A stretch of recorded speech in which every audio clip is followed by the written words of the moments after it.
Quase 50 minutos. Repita. 9h50. E os destaques finais do Jornal da Manhã. Destaque final do professor Marco Antônio Villa. O episódio agora do plebiscito na Catalunha está tendo enormes repercussões na Europa, né? No próprio domingo, em algumas cidades no norte da Itália, pequenos grupelhos, foram em frente a consulado, embaixada da Espanha, algum local que tivesse representação estatal espanhola, para se manifestar a favor da independência da Catalunha e fazer o gancho da independência da sua região. Por exemplo, da região do Vêneto, que tem um movimento separatista que é inexpressivo, mas tem o símbolo até do Leão de Veneza e tal. Então, aproveitaram a ocasião desses movimentos separatistas. O que chama a atenção, muitas dessas lideranças estão identificadas com a corrupção.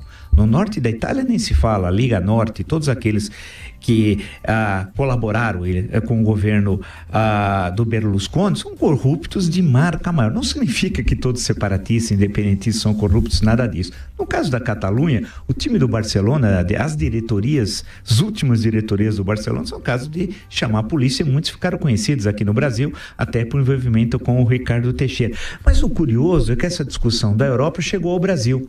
E nós vivemos um momento muito ruim do Brasil, em que a ignorância tomou o debate político, econômico. Na internet nem se fala. O sujeito acha que um toque no Google, ele aprende. O que a pessoa fica 3, 4 anos estudando, ele em 5 minutos resolve o problema. Se vocês quiserem ler, inclusive, sobre isso, há uma passagem muito interessante no grande livro A Civilização do Espetáculo, do Mário Vargas Llosa, justamente discutindo isso. É um pequeno, grande livro, em que ele discute, ele fala, puxa vida, a pessoa acha que em 3 minutos resolveu o problema, que as pessoas ficam anos estudando tal. Então é curioso que aí a repercussão da Catalunha chegou ao Brasil e voltou. Eu vi umas mensagens que acabei recebendo, lendo, consultando, de separatismo no Brasil. Voltou a história de separar da República dos Pampas, de separar Paraná, Santa Catarina, Rio Grande do Sul, ou só Santa Catarina e Rio Grande do Sul em um país. Outros aqui em São Paulo falaram o problema do Brasil é o Nordeste, que atrasa o Brasil.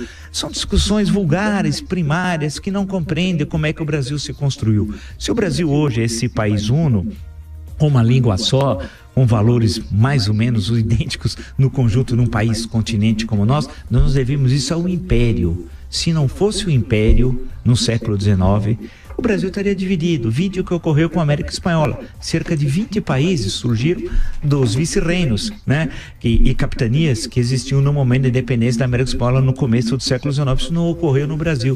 O Brasil manteve a sua unidade, né? É bom lembrar que tinha sido acrescido ao Brasil durante o período joanino, quando da presença de Dom João VI no Brasil, o Uruguai chamado de Província Esplatina. Mas era uma aquisição, vou chamar assim, recente, assim como na região da Guiana, mas uma aquisição recente que acaba nos anos 20 do século XIX, no final dos anos 20, se separando e construindo a República da Banda Oriental, que hoje é o Uruguai e tal. Mas essa unidade foi construída com muito. Houve uma série de rebeliões separatistas que buscavam construir novas formas de governo, isso nas décadas do século XIX, de 20, 30, 40, até a partir de 1850, com o fim das rebeliões, a construção do Brasil moderno, que volto a insistir, deve especialmente uma figura, a Dom Pedro II. Ficou 49 anos, 49, meio século, né, como chefe de Estado no Brasil. Não foi nunca acusado de um ato de corrupção, vale destacar, né? E que construiu a noção de que nós somos brasileiros, que quem nasce no Amazonas, no Rio Grande do Sul, em São Paulo ou no Mato Grosso, são brasileiros. E a construção da noção de brasileiro deve ser a Dom Pedro II, que pagou do seu próprio bolso bolsas para artistas que foram para a Europa, ou pintar quadros como Pedro Américo e a representação da independência, ou Carlos Gomes, o Guarani, a Gonçalves Dias, para copiar documentos. O Gonçalves Dias, além de grande poeta, pode ser o maior do século XIX, inclusive brasileiro, ele também fez trabalhos históricos copiando os documentos e tal. Quer dizer, essa construção de que nós somos brasileiros, vivemos no mesmo país, deve-se fundamentalmente a Dom Pedro II, né? E essa grande construção que passou pelas artes plásticas, pela poesia, pelo romance, pela história, né? Para dar a visão de unidade nacional tal, e que foi mantida pela República. Agora aparecem esses oportunistas tentando vir com um discurso que no fundo é um discurso reacionário, antidemocrático, racista, né?